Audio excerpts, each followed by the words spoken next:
আব্দুর রাজ্জাক বিন সুলাইমান রিয়াদ আলোচিত চরিত্র আজকে। তাকে নিয়ে আলোচনা করার উদ্দেশ্য হচ্ছে এই যে বৈষম্য বিরোধী ছাত্র আন্দোলনের যুগ্ম আহ্বায়ক পরিচয়ে এই ছেলে ১ কোটি টাকা চাঁদা চাইতে যাওয়ার একটা পর্যায়ে ১০ লাখ টাকার যখন বান্ডেল নিচ্ছে এরকম একটি ভিডিও চাউর হয়েছে, সিসিটিভি ফুটেজ, এবং তার প্রেক্ষিতে তাকে গ্রেপ্তার করেছে গুলশান থানা পুলিশ। তাকে শুধু না, গ্রেপ্তার করা হয়েছে আরো ৫ জনকে। এই আব্দুর রাজ্জাক বিন সুলাইমান রিয়াদ বৈষম্য বিরোধী পরিচয়ে গ্রেপ্তার হওয়ার প্রেক্ষিতে আলোচনা হচ্ছে যে সোশ্যাল মিডিয়াতে এনসিপি অর্থাৎ নতুন যে রাজনৈতিক দলটি, সেই দলটি কি ন্যাশনাল চান্দাবাজ পার্টি হিসেবে তকমা পেতে পারে কিনা। আপনারা এসে বলবেন যে না, বিক্ষিপ্ত ঘটনার জন্য তাদেরকে চান্দাবাজ পার্টি বলা ঠিক না, কেননা এর আগে এনসিপি এবং জামায়াত ইসলামীর তরফ থেকে চান্দা তোলার জন্য বিশেষত বিএনপিকে দায়ী করা হয়েছে, এবং বিএনপি বড় দল হিসেবে মাঠে যে তারা তাদের কর্মী বাহিনী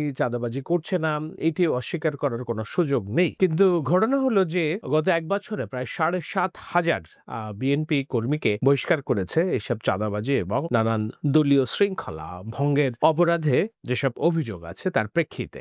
এর মধ্যে গুটি কয়েক জনকে আইন শৃঙ্খলা বাহিনী গ্রেপ্তার করেছে, এবং গ্রেপ্তার করার একটা পর্যায়ে অনেকের প্রাণহানি হয়েছে। যেমন খুলনার যুবদল নেতা দলীয় শৃঙ্খলা পরিপন্থী কাজের জন্য তাকে বহিষ্কার করা হয়, সম্ভবত মামুন, আমি যদি ভুল না করে থাকি। তাকে পরে দুর্বৃত্তরা মেরে শুধু ক্ষান্ত হয়নি, তার পায়ের রগ কেটে দিয়ে যায়। ২-৩ দিন আগে শাহালিতে একজন জুলাই যোদ্ধা ছাত্রদলের কর্মী, তাকে এরকম পুলিশ বেধড়ক পিটিয়ে আইন শৃঙ্খলা বাহিনীর নাম করে আর্মি তার ইলেকট্রিক শক দিয়ে তাকে মেরেছে, এমন অভিযোগ আছে। বিএনপি দলগতভাবে এর প্রতিবাদ করেনি। আমি গতকালকেই দেখলাম যশোরের এক যুব দল নেতাকে গ্রেপ্তার করে নিয়ে যাচ্ছে আইন শৃঙ্খলা বাহিনী এবং তাকে বহিষ্কার করেছে। কিন্তু এইটা আমরা দেখছি একদিকে বিএনপি বরাবরই বলেছে, সরকারকে একটা গ্রিন সিগন্যাল দিয়ে রেখেছে যে আমরা তো সরকার পরিচালনা করছি না, আমরা যতটুকু করতে পারি সেটি হলো দল থেকে বহিষ্কার করতে পারি, কিন্তু তার পরের কাজ তো করতে হবে সরকারকে, সরকার করছে কিনা। আমরা দেখলাম দুই একটা ঘটনায় যে মোটামুটি এই ধরনের ব্যবস্থা গ্রহণের প্রক্রিয়াটা শুরু হয়েছে। কিন্তু ব্যবস্থা গ্রহণের প্রক্রিয়া শুধু একদিকে চলবে, অন্য যারা আছে বিশেষত এখন মাঠে এই যে জুলাই আন্দোলনের সবচেয়ে বড় দাবিদার এবং ঠিকাদার হিসেবে নিজেদেরকে যারা দাবি করে, তাদের রাজনীতি, তাদের কৈফিয়ত, তাদের জবাবদিহিতা কোথায়, সেটা সুষ্ঠু রাজনীতির স্বার্থে এবং এই দলটিকে সঠিক পথে রাখার স্বার্থেই প্রশ্নগুলো জরুরি। সে কারণেই আজকের আলোচনা। এই যে রিয়াদ নামে যে ছেলেটা চাঁদাবাজির কারণে ১ কোটি টাকা চাঁদার ১০ লাখ টাকা কিস্তি আনতে গিয়েছিলেন, সেই সময় তাকে হাতে নাতে ধরা হয়েছে। তাকে যদিও বৈষম্য বিরোধী ছাত্র আন্দোলন থেকে বহিষ্কার করা হয়েছে। আপনাদের জানিয়ে রাখি, বৈষম্য বিরোধী ছাত্র আন্দোলন এখন যে রাজনৈতিক দল জাতীয় নাগরিক পার্টি, এটির একটি ছাত্র উইং। এটিকে শুরুতে এটাকে ৫ আগস্টের পরে নিবৃত করা হয়েছিল, এটা বাতিল করে দেওয়া হয়েছিল, কিংবা এর কার্যক্রম আর চলবে না বলা হয়েছিল। কিন্তু নাহিদ, এনসিপি দলটির ইমাম, আমাদের ছোট ভাই, তিনি গত মাসে আবার এইটার কমিটি অনুমোদন করেছেন। সুতরাং এটি বলাই বাহুল্য, এটি এনসিপির ছাত্র উইং। শুধু ছাত্র উইং বললেই এনসিপির দায় কমে যায় না। এটি এই যে সাইফুল্লাহ রিয়াদ, তার একটি স্লোগান দেখলাম, সেখানে সে স্পষ্ট এনসিপি জাতীয় নাগরিক পার্টির ব্যানারে বক্তব্য দিচ্ছে। আপনারা একবার দেখুন। আমরা আমাদের বিপ্লবী নেতা নাহিদ ইসলাম, তরিকুল ইসলামদের নেতৃত্বে আমরা আবার রাজপথে আসবো। আমরা স্পষ্ট ভাষায় বলে দিতে চাই, জুলাই গণঅভ্যুত্থানকে ৯০-এর গণঅভ্যুত্থান এবং ৭৫ পরবর্তী গণঅভ্যুত্থানের মতো আমরা ব্যর্থ হতে দিব না। রাজপথ নিতে নামছে আবারও আমাদের বিপ্লবী নিশ্চয়ই বোঝা যাচ্ছে যে এনসিপির কেন্দ্রীয় সমাবেশে বক্তব্য রাখছেন এই ছেলে, এবং তার কথা খুবই মাধুর্যপূর্ণ কথা। তিনি বলছেন যে জুলাই গণঅভ্যুত্থানকে আমরা ৯০-এর গণঅভ্যুত্থানের মতো ব্যর্থ হতে দিব না। তো ব্যর্থ না হতে দেওয়ার যে কাজ কি, তারা এই যে নতুন বন্দোবস্ত, নতুন রাজনীতি, সেগুলো করবেন, সেটাই করার কথা। শুধু এই বক্তব্য তো না, তিনি নির্বাচন পেছানোর জন্য যে সবচেয়ে বড় আন্দোলন কিংবা বেসরকারি ছাত্র সংস্থাগুলোর মধ্যে জনমত গঠনের ভূমিকা রাখার জন্য ব্যাপক সময়ে সোচ্চার, যেমন শুধুমাত্র একটি নির্বাচনের জন্য ছাত্র জনতা প্রাণ দেয়নি, এই ধরনের বক্তব্য আমি তার কাছ থেকে শুনেছি। আমি যতই দেখছি ততই মুগ্ধ হচ্ছে এই ছেলেটাকে, যে না কত বড় বাটপার হতে পারে, এবং তার সাথে নেই হেন কোনো রাজনৈতিক দলের ছবি নেই। আপনারা ছবিগুলো যদি একবার একটু দেখেন, নাহিদের সাথে, হাসনাতের সাথে, সার্জিসের সাথে, স্বরাষ্ট্র উপদেষ্টার সাথে, বিএনপি নেতা লুৎফুজ্জামান বাবরের সাথে, জামায়াতের শফিকুল ইসলাম মাসুদের সাথে হেন কোনো ব্যক্তি নাই যে তার সাথে তার ছবি নেই। তো এখন প্রশ্ন উঠতে পারে যে না, এই একটি ঘটনা দিয়ে একজনকে দিয়ে আপনি ন্যাশনাল সিটিজেন্স পার্টি এনসিপি কে আপনি চাঁদাবাজ পার্টি বলতে পারেন কিনা? না, সবাহতে বলা ঠিক হবে না। কিন্তু বেশ কিছু বিষয় আপনাদের মনে রাখা দরকার। যেমন মিটফোর্ডে গত ১.৫ সপ্তাহ আগে আমি যখন আলোচনা করছি, তখন বিএনপির এক কর্মী তাকে যে পাথর পিটিয়ে হত্যা করা হলো, যারা হত্যা করেছে পরবর্তীতে আপনারা জানেন যে এই ঘটনাকে চাঁদাবাজদেরকে শায়েস্তা করা হচ্ছে এই ধরনের স্লোগান তুলে জনমত ঘুরিয়ে দেওয়ার চেষ্টা করা হয়। পুলিশ সেখান থেকে মঈনকে আটক করে, যেই মঈন শিবির এবং এনসিপির জনসভায় ভেতর থেকে স্লোগান দিচ্ছিলেন যে চাঁদাবাজের রক্ষা নাই, ব্যবসায়ীদের ভয় নাই। পুলিশ তাকে সেখান থেকে আটক করে। আপনারা ওই ভিডিও দেখেছেন কিনা? তা দেখলে একবার দেখে নেন যে মিটফোর্ডের মূল হত্যাকারী সন্দেহে যাকে হত্যা করা হয়েছিল সে কিভাবে গ্রেপ্তার হয়েছিল এনসিপি এবং শিবিরের মিছিল থেকে।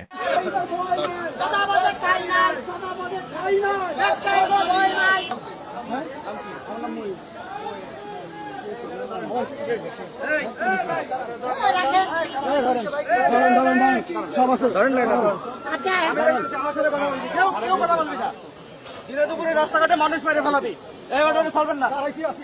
আইন আদালত আছে, সবকিছু আছে, টান দেন। সেটা আলোচনার বিষয় না। আলোচনার বিষয় হলো মিটফোর্ডের এই হত্যাকাণ্ডের প্রেক্ষিতে যখন সারা দেশব্যাপী নানান রকম আলোচনা সমালোচনা হলো, তখন এই ছেলে সোশ্যাল মিডিয়াতে স্লোগান লিখলো যে চাঁদাবাজির কিসের নির্বাচন, ডিসেম্বরে কিসের ভোট, এবং নানা রকম অশ্লীল ভাষায়। আপনারা এসে দেখতে পাচ্ছেন, আমি আর নতুন করে বলতে চাই না। তো যেই ছেলে মাত্র ১.৫ সপ্তাহ আগে, অর্থাৎ ১০-১২ দিন আগের ঘটনা, সেখানে বিএনপি কে কোণঠাসা করার জন্য প্রাইভেট বিশ্ববিদ্যালয় অন্যান্য জায়গায় এনসিপির হয়ে একটা ব্যাপক গণ আন্দোলন প্রতিষ্ঠা করার চেষ্টা করলো, সেই ছেলে আজকে গ্রেপ্তার হলো এবং সেটি নিয়েই কথাবার্তা হচ্ছে। আগেই বলেছি যে এই একটা ঘটনা দিয়ে আপনি এনসিপি কে ন্যাশনাল চাঁদাবাজ বলতে পারেন কিনা? না। যখন ওই ঘটনাটা ঘটেছিল তার অব্যাহতি পরেই একটি ভিডিও প্রকাশ হয়েছিল। আপনার সেই ভিডিওটার কথা মনে আছে নিশ্চয়ই? ইমামুর রশিদ নামক এনসিপির একজন কেন্দ্রীয় নেতা গাড়ি থেকে চাঁদা নিচ্ছিলেন, অর্থাৎ ৭ লক্ষ টাকা বুঝে নিচ্ছিলেন। এর আগে ৪৮ লক্ষ টাকা দফায় দফায় দিয়েছেন এই নারী, এটি পরে প্রকাশ হয়েছে, এবং কিস্তি হিসেবে পরে ৭ লক্ষ টাকা নিচ্ছিলেন। আপনারা ভিডিওটা একবার দেখুন।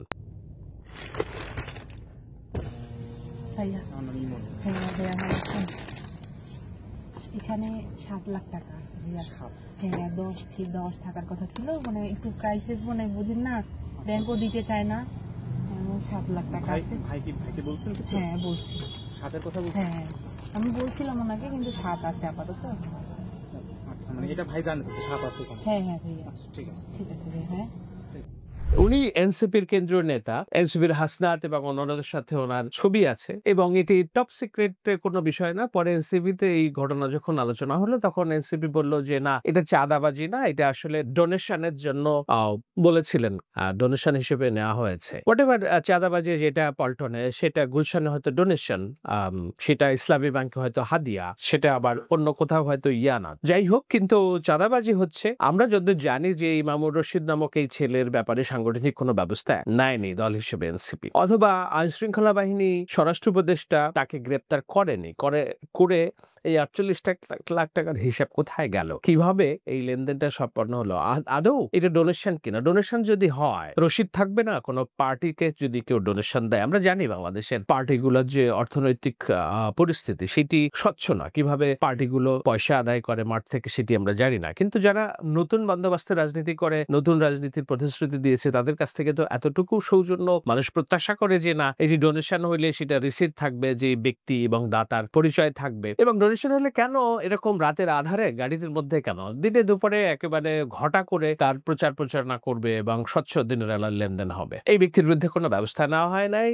ঠিক আজকে যেভাবে গ্রেপ্তার হলো রিয়াদ নামের যে ছেলেটা, সেই ছেলেটা আমি জানি না সমন্বয়করা কিংবা এনসিপি দুদিন পরে পুলিশের কাছ থেকে তাকে ছাড়িয়ে আনবে কিনা। বৈষম্য বিরোধী ছাত্র আন্দোলনের কেন্দ্রীয় সমন্বয়কদের একজন উমামা, তিনি অভিযোগ করেছেন যে এটি নতুন কোনো বিষয় নয়, এই সব ছেলেদের বিষয়ে এবং অগণিত মানুষের বিষয়ে আমরা অভিযোগ করেছি এনসিপির কাছে। তাদের নিয়মিত যাতায়াত হচ্ছে রূপায়ণ টাওয়ারে, এবং সেখানে যখন এদের বিরুদ্ধে কথা বলা হয় তখন একটা পিন ড্রপ সাইলেন্স আমরা দেখতে পাই। উমামা কেন্দ্রীয় সংগঠক মাহমুদ রাফি খান সান্তালাত রাফি চট্টগ্রামের সমন্বয়ক, তার বিরুদ্ধে অভিযোগ। কিন্তু তিনি লিখেছেন যে বৈষম্য বিরোধী এই প্ল্যাটফর্মটিকে যারা ব্যবহার করছে চাঁদাবাজির হাতিয়ার হিসেবে তাদেরকে ক্ষমা করা হবে না। এটি গণঅভ্যুত্থানের একটি প্ল্যাটফর্ম এবং গণঅভ্যুত্থানের প্ল্যাটফর্মকে যারা চাঁদাবাজির প্ল্যাটফর্ম বানিয়েছে কিংবা সহযোগিতা করেছে তাদেরকে ক্ষমা করা হবে না। এই ধরনের কথাবার্তা আমরা দেখছি। এখন আমি আলোচনাটা শেষ করব যে এর মধ্য দিয়ে এনসিপি তারা যে বলছে, নাহিদের একটি স্লোগান দেখলাম যে কবে যেন কয়েকদিন আগে, চাঁদাবাজির রাজনীতি বাংলাদেশে প্রতিষ্ঠিত হতে দেওয়া হবে না এবং চাঁদাবাজদের রাজনীতি ফিরিয়ে আসতে দেওয়া হবে না, এবং তিনি এটা বলছেনও মাঠে ঘাটে যে, এবং তাদের নির্বাচনী স্লোগানও আমি যতটুকু বুঝি যে তারা এই যে নতুন রাজনীতির কথা বলছেন এবং সেখানে বিএনপিকে কোণঠাসা করার জন্য যে চাঁদাবাজ ন্যারেটিভ, চাঁদাবাজের রাজনীতি এটি প্রতিষ্ঠা করার যথেষ্ট চেষ্টা করছেন। এনসিপির কেন্দ্রীয় নেতা নাহিদ ইসলামের সাথে এই ছেলের ছবির পরে তার যে চাঁদাবাজি, সেই চাঁদাবাজির দায় নাহিদ ইসলামের ঘাড়ে বর্তায় কিনা, যদি না বর্তায় তাহলে কেন তারা স্লোগান তুলেছিলেন যে মাঠ পর্যায়ে যে চাঁদাবাজি, সেই চাঁদাবাজির দায় বিএনপির শীর্ষ নেতা তারেক রহমানের ঘাড়ে বর্তায়? সেটা যদি হয় তাহলে অবশ্যই এই চাঁদার ভাগ নাহিদ ইসলামও পাচ্ছেন। আর সেটা যদি না হয় তাহলে চাঁদাবাজদের বিরুদ্ধে সোচ্চার হতে হবে, দল থেকে বহিষ্কার করতে হবে। ইমামুর রশিদ নামক যেই ছেলে 7 লক্ষ টাকা ডোনেশন নিয়েছিল তার বিরুদ্ধে আমরা সাংগঠনিক কোনো ব্যবস্থা দেখিনি, তাকে আইনের হাতে সোপর্দ করার জন্য এনসিপি নতুন রাজনীতি করেনি। এখন এই দুটি ঘটনা দিয়েই কি বলা যাবে বৈষম্য বিরোধী আন্দোলন অথবা এনসিপি চাঁদাবাজের দল? না, আপনারা দেখতে থাকুন একের পর এক সংবাদ। গুগলে শুধু সার্চ দিবেন যে এনসিপির চাঁদাবাজি, বৈষম্য বিরোধী পরিচয়ের চাঁদাবাজি, অন্তত হাজার হাজার স্টোরি পাবেন, হাজার হাজার সংবাদ পাবেন। তো এই রকম যদি রাজনীতি হয়, এরকম যদি চাঁদাবাজের কার্যক্রম হয়, তাহলে নতুন এই দলটিকে কেন ন্যাশনাল চাঁদাবাজ পার্টি, নাগরিক পার্টি না বলে চাঁদাবাজ পার্টি বলা হবে না? তারা যে ন্যারেটিভ প্রতিষ্ঠা করার চেষ্টা করছে বিএনপির বিরুদ্ধে, সেই জিনিসটা বুমেরাং হিসেবে তাদের উপরে কেন প্রতিষ্ঠিত হবে না? সেসব নিয়ে আলোচনা এখন শুরু হবে। আমি খালি একটি বিষয়ে ব্যক্তিগতভাবে জানিয়ে রাখি, আমার কাছে অন্তত কেন্দ্রীয় 3 সমন্বয়ক যারা পূর্বে ছিল এখন নেতা, তাদের বিভিন্ন বাড়ি দখল এবং অন্যান্য সম্পত্তি দখলের সিসিটিভি ফুটেজ আমার কাছে আছে। আমি এগুলো প্রচার করি না, কারণ আমার কেন জানি একটা সফট কর্নার আছে এই দলটির প্রতি, নেতাদের প্রতি। আমি চাই যে নতুন দিনের রাজনীতি বিকশিত হোক, সে বিকশিত হওয়ার পেছনে যতটা বিতর্ক এড়িয়ে চলা যায়। কিন্তু তারা যখন সংঘবদ্ধভাবে তারা এবং তাদের অন্যান্য টিম দিয়ে বিএনপি এবং অন্যান্য যারা আছে তাদেরকে চাঁদাবাজের দল, চাঁদাবাজের পার্টি হিসেবে এস্টাবলিশ করতে চায় এবং সেটা দেখিয়ে বলতে চায় যে নির্বাচন, কিসের ভোট, তখন তো তাদের এই যে মুখোশ, তাদের এই যে অপকর্ম, সেগুলো ফাঁস করে দেওয়াটা সত্যের প্রয়োজনেই খুব দরকার। তবুও হয়তো আমি আরো সময় নিব, দেখা যাক ভবিষ্যৎ কোথায় যায় এবং কোথায় গিয়ে পৌঁছায়। নিশ্চয়ই এই বিষয়গুলোতে তারা নজর দেবে এবং তারা যে রাজনীতি করছে সেই রাজনীতিতে নতুনত্ব আনার জন্য জনগণকে ধোঁকা দেওয়া কিংবা তাদের মনে কষ্ট আসে এমন কোনো কাজ তারা পরিহার করবে এবং শক্ত পদক্ষেপ নেবে। সবাইকে ধন্যবাদ।